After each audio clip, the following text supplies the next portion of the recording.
Welcome to ABB learning hub. हम tense कर रहे थे। टेंस में हमने सीखा कि टेंस किसको बोलते हैं। टाइम को, यानी टाइम ऑफ एनी एक्टिविटी, यानी हमने कोई एक्टिविटी कौन से टाइम में की है वो हमें टेंस बताते हैं। और उसमें हमने सीखा कि तीन टाइप के टेंस होते हैं, प्रेजेंट, पास्ट और फ्यूचर। जो हमारे पास्ट की एक्टिविटी को बताता है वो पास्ट टेंस, और प्रेजेंट में अभी जो भी एक्टिविटी कर रहे हैं हम वो प्रेजेंट टेंस में आती है, और आगे हम क्या करने वाले हैं या क्या होने वाला है या वो फ्यूचर में आता है। ठीक है। उसके बाद हमने किए कि प्रत्येक टेंस के चार पार्ट होते हैं। कौन से होते हैं? इंडेफिनेट, या जिसको हम सिंपल भी बोल देते हैं, कंटिन्यूस, परफेक्ट और परफेक्ट कंटिन्यूस।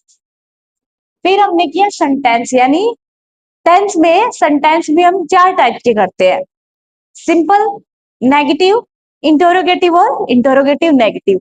तो आज हम कर रहे हैं प्रेजेंट सिंपल, यानी हमारा इंडेफिनिट टेंस। उसमें हमने ये भी सीख लिया कि सब्जेक्ट कौन सा होता है, ऑब्जेक्ट कौन सा होता है, वर्ब कौन सी होती है। अब प्रेजेंट सिंपल टेंस को हम आइडेंटिफाई कैसे करेंगे, इनकी जो आइडेंटिफिकेशन कैसे करेंगे हम, पहचान क्या है present simple tense. Present tense का फर्स्ट पार्ट कर रहे हैं आप,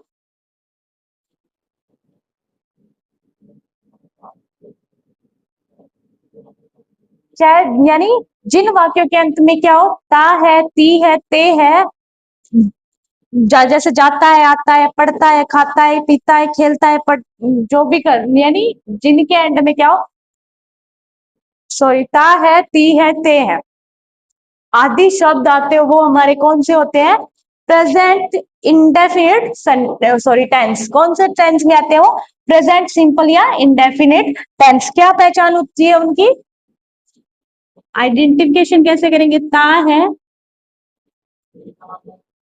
ती है, ते है,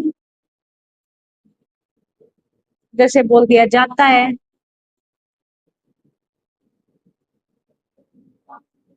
खाता है, पीता है,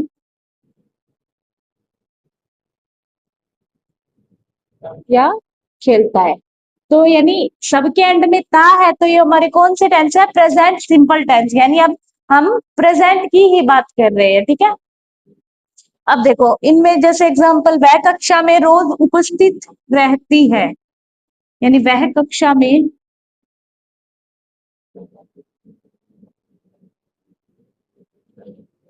रोज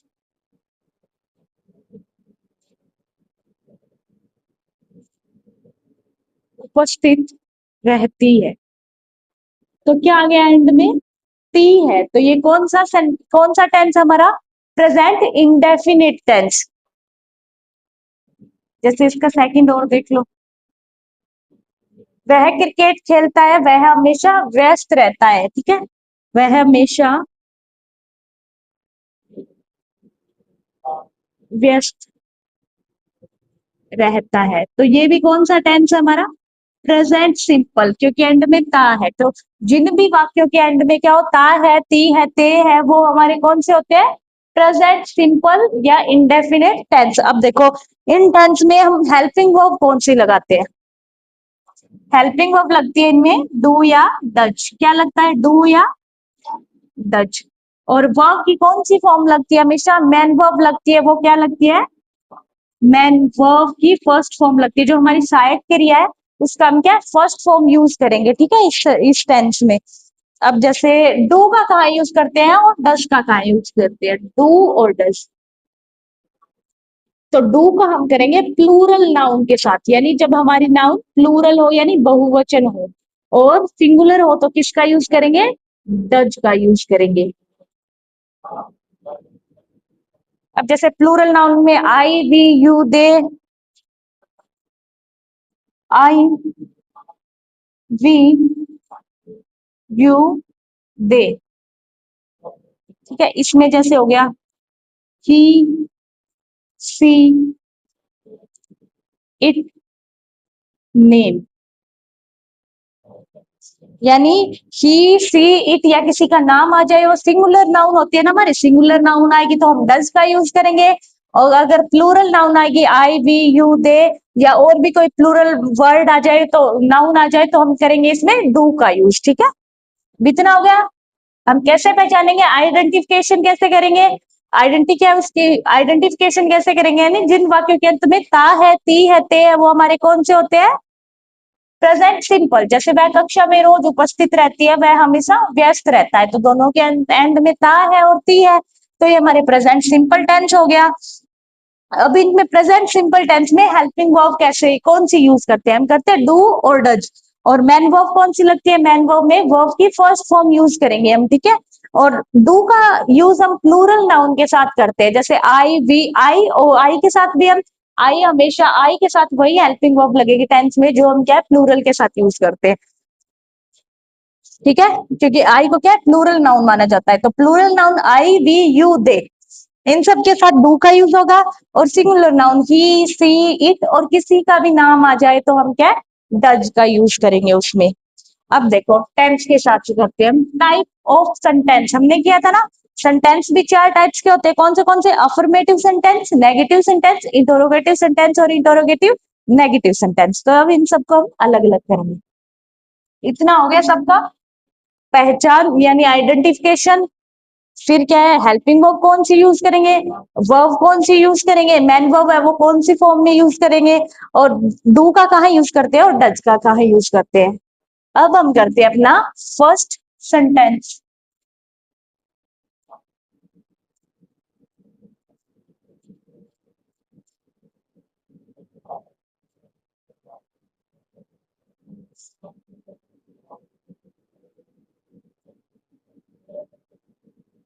type of type of sentence, first कौन सा इसमें हमारा अफर्मेटिव सेंटेंस, इसको हम क्या सिंपल सेंटेंस भी बोलते हैं, अफर्मेटिव या सिंपल सेंटेंस। अब इसमें क्या है, हम सीधा सीधा ऑक्यूराइड एक स्टेटमेंट बनाते हैं, इसमें क्या होगा कैसे करते हैं अब देखो। अफर्मेटिव सेंटेंस में हम क्या हेल्पिंग वर्ब यूज नहीं करते, प्रेजेंट सिंपल के अफर्मेटिव सेंटेंस में हम क्या हेल्पिंग वर्ब यूज नहीं करेंगे, इसमें क्या करते हैं वर्ब की फर्स्ट जो हमारी मेन वर्ब है उसकी फर्स्ट फॉर्म के साथ एस या एस ई का यूज करेंगे। अब देखो कैसे करते हैं एस या एस ई का। अफर्मेटिव सेंटेंस हम बनाएंगे कैसे, सबसे पहले सब्जेक्ट लिखेंगे अपना, फिर मैन वर्ब लिखेंगे, फिर एस या ई एस लगे लिखेंगे अगर आ रहा है तो। ठीक है,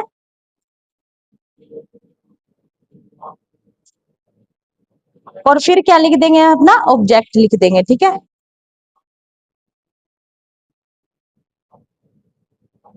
इसमें इतना ही होगा।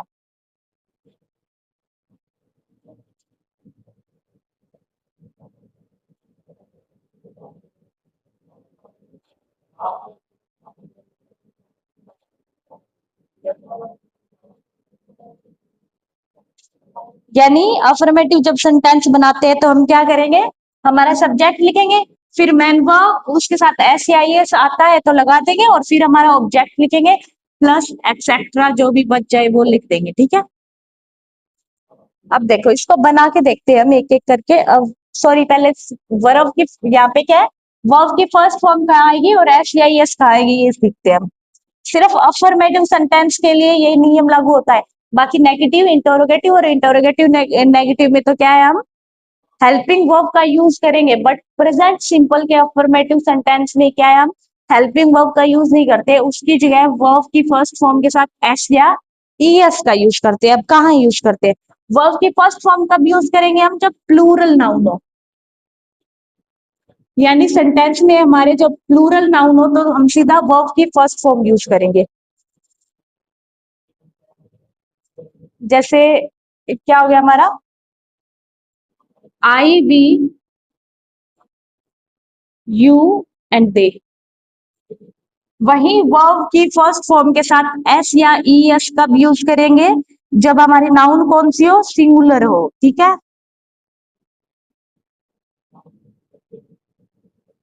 जैसे ही सी इट एंड नेम। तो समझ आ गया, यानी अफर्मेटिव सेंटेंस में हम क्या करते हैं, हेल्पिंग मैन वर्ब के साथ वर्ब की फर्स्ट फॉर्म के साथ एस या ईएस का यूज करेंगे। अगर हमारी नाउन जो प्लूरल है तो सीधा मैन वर्ब जो हमारी फर्स्ट उसका फर्स्ट फॉर्म लिख देंगे यहाँ पे। अगर प्लूरल है तो उसके मतलब एस या ईएस लगा देंगे। अब देखो सेंटेंस करके देखते हैं इनके।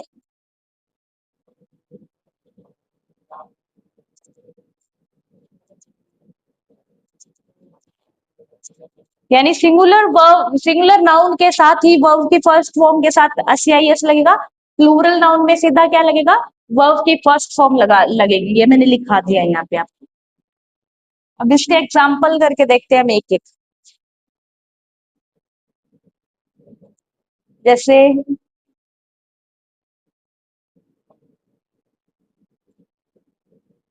राम पुस्तक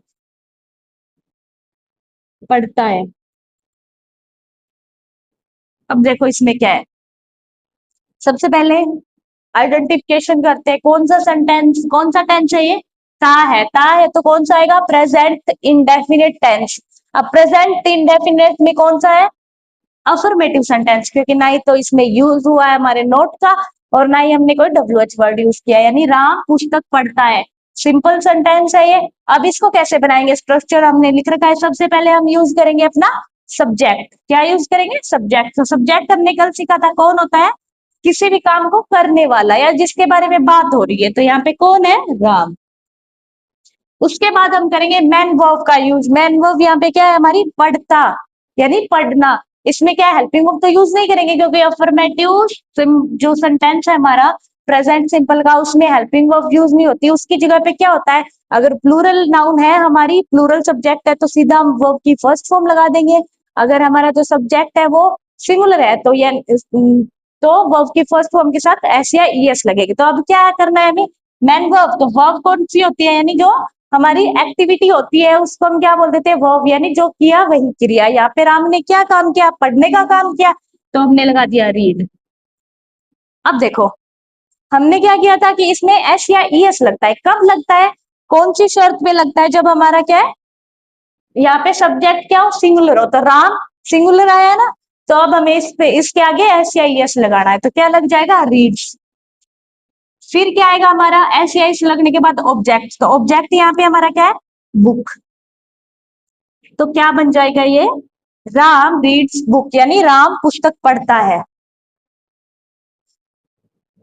अब सेकंड करके देखो, तुम विद्यालय जाते हो,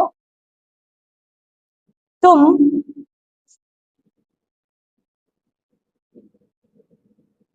विद्यालय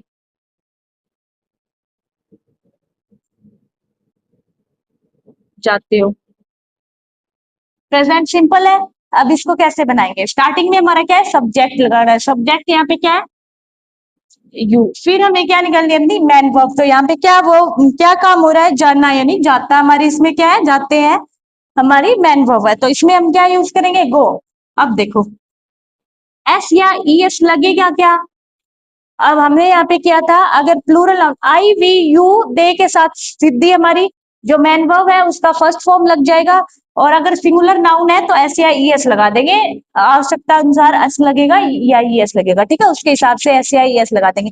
इसमें क्या है, हमारा सब्जेक्ट क्या है, प्लूरल है ना, प्लूरल है तो हमारी वर्ब फर्स्ट की फर्स्ट फॉर्म में रहेगी, एस या ईएस नहीं लगेगा। तो फिर आगे क्या आ गया, अब ऑब्जेक्ट हमारा क्या गया, स्कूल, ठीक है, यानी यू गो टू स्कूल। इसमें एस या एस लगा क्योंकि हमारा सब्जेक्ट क्या था, सिंगुलर था। इसमें प्लूरल था तो सीधा हमने क्या है, मैन वर्ब यूज कर ली यहाँ पे। अब इतना समझ आ गया सबको। अफर्मेटिव सेंटेंस में क्या है, हम इसमें प्रेजेंट सिंपल के अफर्मेटिव सेंटेंस में वर्ब की फर्स्ट फॉर्म यूज करेंगे। अगर सब्जेक्ट हमारा प्लूरल है तो हम सीधा वर्ब की फर्स्ट फॉर्म यूज करेंगे। अगर भाई सिंगुलर सब्जेक्ट आ जाता है तो एस या ईएस लगे करेंगे उसके साथ। अब इसमें हमने क्या, राम पुस्तक पढ़ता है, Ram reads book. Ram singular है, हमारा सब्जेक्ट हमने यूज कर लिया वहां पे। अगर सिंगुलर है तो वर्ब में क्या आ जाएगा, एस या ईएस। तो यहाँ पे आ गया रीड्स, फिर हमारा ऑब्जेक्ट आ गया, स्ट्रक्चर के हिसाब से हमने बना लिया। इसमें था हमारा सबसे पहले सब्जेक्ट यूज करना था, सब्जेक्ट हमारा क्या था, यू। फिर हमें मैन वर्ब यूज करनी थी, वर्ब की फर्स्ट फॉर्म थी गो, वेंट, गोन। गो की फर्स्ट फॉर्म गो ही होती है, तो हमने गो यूज कर लिया। अब हमने ऐसे एस क्यों नहीं लगाया यहाँ पे, क्योंकि हमारा सब्जेक्ट यहाँ पे क्या था, प्लूरल था। अगर प्लूरल सब्जेक्ट आता है तो हम क्या वर्ब की सीधी फर्स्ट फॉर्म यूज करेंगे, तो हमने कर लिया यहाँ पे गो। फिर टू स्कूल, यानी तुम विद्यालय जाते हो, you go to school. Ram पुस्तक पढ़ता है, नहीं, राम रीड्स बुक।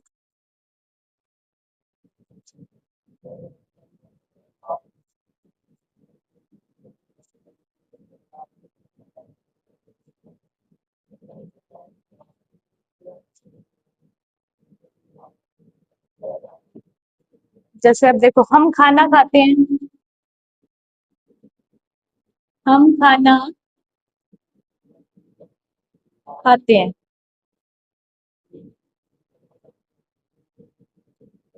इसमें क्या है, सबसे पहले हमें क्या यूज करना है सिंपल सेंटेंस में, सिंपल सेंटेंस की जब ट्रांसलेशन करते हैं हम अफर्मेटिव सेंटेंस की, तो सबसे पहले सब्जेक्ट यूज करते हैं। सब्जेक्ट इसमें हमारा क्या है, वी।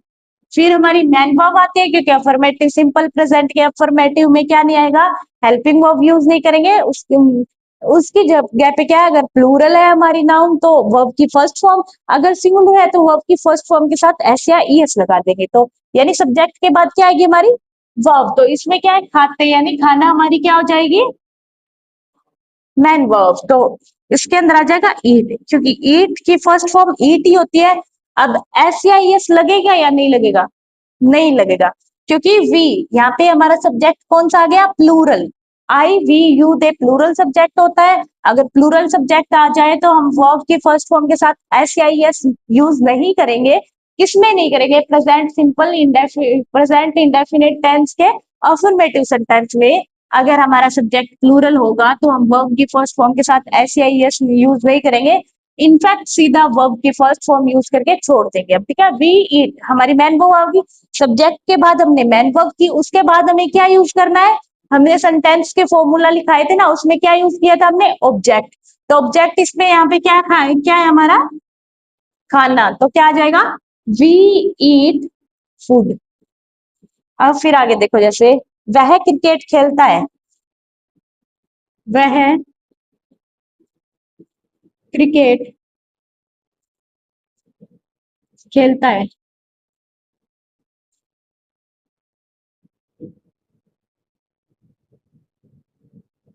इसमें भी सेम, सबसे पहले सब्जेक्ट यूज करेंगे ही, फिर मैन वर्ब इसके अंदर क्या है, खेलना, तो क्या आ जाएगा, प्लेज, सॉरी प्ले। अब देखो, अब हमें ध्यान देना है कि हमारा सब्जेक्ट कैसा है। सेंटेंस हमारा क्या है, अफर्मेटिव सेंटेंस है, प्रेजेंट सिंपल का है, ता है, तिया है। तो अब हमें देखना है कि हमारा सब्जेक्ट कैसा है, सब्जेक्ट इसमें सिंगुलर है या प्लूरल, सिंगुलर है ना, ही सी इट, और नेम, किसी का नेम आ जाए वो भी हमारा क्या है, सिंगुलर होगा, तो इसमें ही आ गया।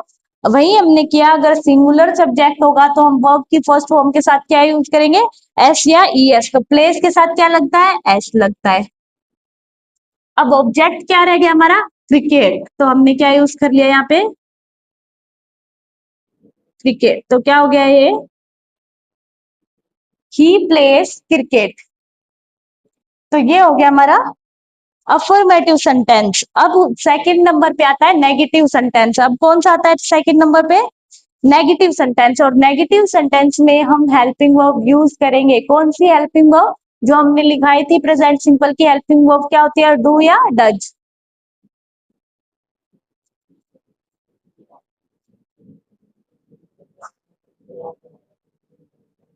सेकंड, फर्स्ट हो गया हमारा अफर्मेटिव। अब दूसरा करते हैं नेगेटिव सेंटेंस। अब नेगेटिव सेंटेंस नाम से ही पता चल रहा है कि जिनके एंड में ता रहती है प्रेजेंट सिंपल हो जाएगा। और प्रेजेंट सिंपल का अगर नेगेटिव सेंटेंस मैं पूछूं तो यानी ता रहती है और इसमें क्या आ जाएगा, नोट का यूज होगा। नेगेटिव से समझ आ रहा है, नोट यानी नहीं, यानी जिन सेंटेंस में नोट का यूज होता है वो हमारे नेगेटिव सेंटेंस होते हैं। अब इनको करते हैं, इनमें हम हेल्पिंग वर्ब का यूज करेंगे, हेल्पिंग वर्ब भी हमारी इसमें यूज होगी, कौन सी, डू या डज। अब हमने कर लिया था, अगर प्लूरल सब्जेक्ट होगा हमारा तो हम डू का यूज करेंगे, वही अगर सिंगुलर सब्जेक्ट होगा हमारा तो हम डज का यूज कर लेंगे उसमें। अब देखो, सिंगुलर सब्जेक्ट के साथ डज और प्लूरल के साथ डू, ये हम ऑलरेडी कर चुके हैं। अब इसका सेंटेंस का स्ट्रक्चर देखते हैं हम, या फॉर्मूला। ठीक है, कैसे बनाएंगे? सबसे पहले सब्जेक्ट लिखेंगे, सब्जेक्ट के बाद क्या करेंगे हम? अपनी हेल्पिंग वर्ब लिखेंगे, डू या डज, जो भी लगती है।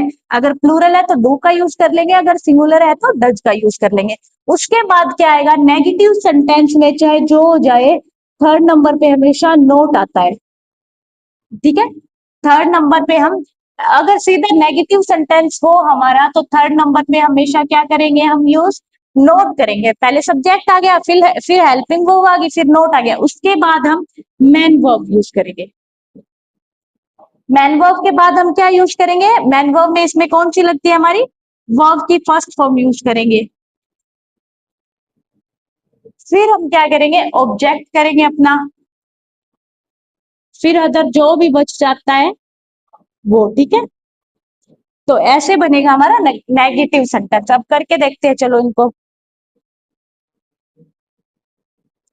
जैसे बच्चे तालाब में नहीं नहाते हैं, बच्चे तालाब में नहीं नहाते हैं।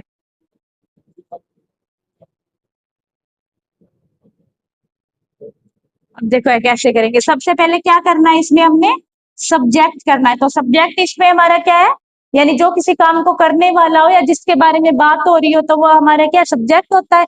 तो यहाँ पे किसकी बात हो रही है? बच्चों की ना, बच्चे तालाब में नहीं नहाते हैं, तो क्या आएगा इसके अंदर? चिल्ड्रन। अब देखो, बच्चे सिंगुलर है या प्लूरल? क्योंकि नेगेटिव सेंटेंस है, हेल्पिंग वर्ब यूज करनी पड़ेगी हमें।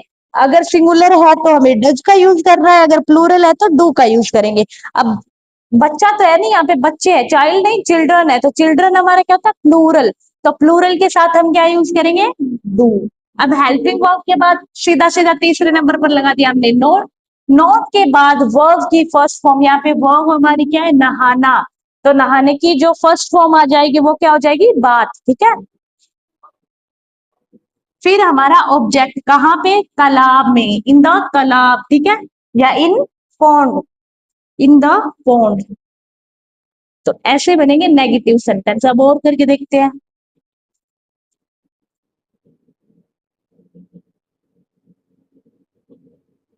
राम पुस्तक नहीं पढ़ता है।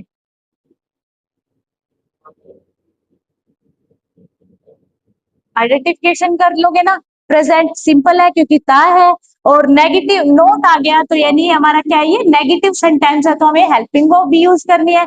सबसे पहले क्या यूज करेंगे हम? अपना सब्जेक्ट। तो सब्जेक्ट इसमें हमारा क्या है? राम। फिर आती है हेल्पिंग वर्ब। हेल्पिंग वर्ब इसके अंदर हमारी क्या लगती है? डू या डज। अब देखो यहाँ पे प्लूरल थे हमारा नाउन, यानी जो सब्जेक्ट था वो प्लूरल था, तो डू का यूज किया। राम सिंगुलर है, एक वचन है, तो हमने क्या है? डज का यूज करेंगे यहाँ पे। फिर थर्ड नंबर पे क्या आएगा? नोट आएगा। फिर आएगी वर्ब्स। नोट के बाद हमारी हम यूज करते हैं, हमें सभी सेंटेंस में ऐसे होगा कि सबसे पहले सब्जेक्ट, फिर हेल्पिंग वर्ब, फिर नोट, फिर हमारी मैन वर्ब। तो इसमें हम मैन वर्ब का कौन सी फॉर्म यूज करते हैं? वर्ब की फर्स्ट फॉर्म यूज करते हैं। तो पढ़ना, पढ़ने की क्या है? Read. Ram does not read. फिर क्या हो गया हमारा? ऑब्जेक्ट बच गया। ऑब्जेक्ट हमारा क्या होता है? यानी जो क्या है? सब्जेक्ट के द्वारा जो काम किया गया है उसके एक्शन को रिसीव कौन करता है? वो हमारे क्या होता है? सब्जेक्ट। ठीक है, तो इसके अंदर हमारा सब्जेक्ट क्या है? बुक। तो ये बन गया Ram does not read book, यानी राम पुस्तक नहीं पढ़ता है। जैसे हमने क्या, हम बाजार नहीं जाते हैं, हम बाजार नहीं जाते हैं।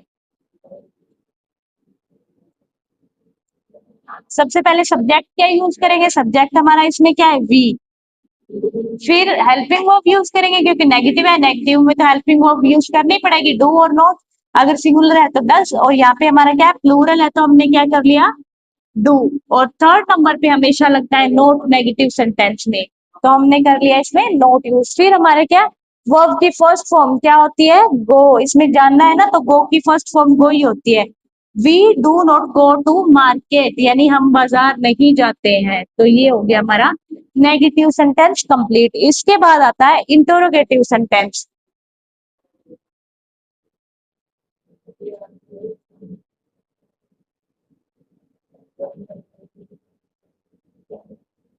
इसके बाद हमारा आएगा इंटरोगेटिव सेंटेंस।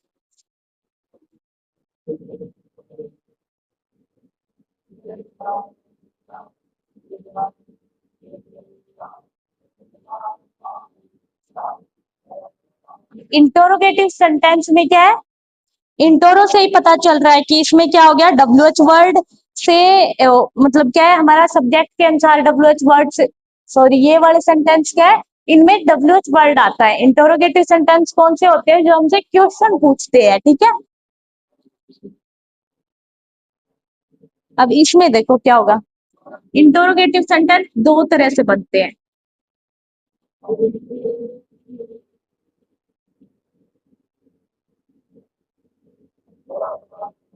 चलो इंटरोगेटिव सेंटेंस हम कल करेंगे नेक्स्ट क्लास में। आज हमने क्या है, प्रेजेंट सिंपल के क्या अफर्मेटिव और नेगेटिव टू दो तरह के सेंटेंस का ट्रांसलेशन करना सीख लिया। नेगेटिव है तो नोट लगेगा 3 नंबर पे, ये हर टेंस में लागू होता है, यानी नेगेटिव सेंटेंस में नोट तीसरे नंबर पे लगता है, वही इंटरोगेटिव सेंटेंस में चौथे नंबर पे लग जाएगा। इतने याद रखना, नेगेटिव सेंटेंस में नोट हमेशा तीसरे नंबर पर लगेगा। और अफर्मेटिव, प्रेजेंट सिंपल के अफर्मेटिव में हम हेल्पिंग वर्ब यूज नहीं करते हैं, उसके हिसाब से ये, और क्या है, अपने सब्जेक्ट के हिसाब से वर्ब की फर्स्ट फॉर्म या वर्ब की फर्स्ट फॉर्म के साथ एस या ईएस यूज करते हैं। वही नेगेटिव में हेल्पिंग वर्ब क्या यूज करेंगे, डू और डज। अगर हमारा सब्जेक्ट प्लूरल है तो डू का यूज करेंगे, अगर हमारा सब्जेक्ट सिंगुलर है तो हम डज का यूज करेंगे। नेक्स्ट हमारा इंटरोगेटिव है। इंटरोगेटिव में दो तरह के सब वो आते हैं। डब्ल्यू एच वर्ड, एक तो क्या है, हम डब्ल्यू एच वर्ड के हिसाब से अपना सब्जेक्ट लगाते हैं। एक तो सेंटेंस के बीच में डब्ल्यू एच वर्ड आता है, और एक सेंटेंस के स्टार्टिंग में डब्ल्यू एच वर्ड आता है। अगर हमारा क्या वाक्य शुरू ही हिंदी में डब्ल्यू एच वर्ड से होता है, तो हम इंग्लिश का ट्रांसलेशन हमारे सब्जेक्ट से करेंगे। वो नियम कल हम कर भी लेंगे, नोट डाउन भी कर लेंगे, नोट्स भी बना लेंगे, बट एक बार थोड़ा कर लेते हैं। अगर हमारा वही हिंदी वाक्य में डब्ल्यू एच वर्ड बीच में आ जाए, तो हम क्या है, हमारा सेंटेंस डब्ल्यू एच वर्ड से स्टार्ट करेंगे। यानी बीच में आ जाए डब्ल्यू एच वर्ड तो स्टार्ट इंग्लिश में ट्रांसलेशन करते वक्त डब्ल्यू एच वर्ड से स्टार्ट करेंगे।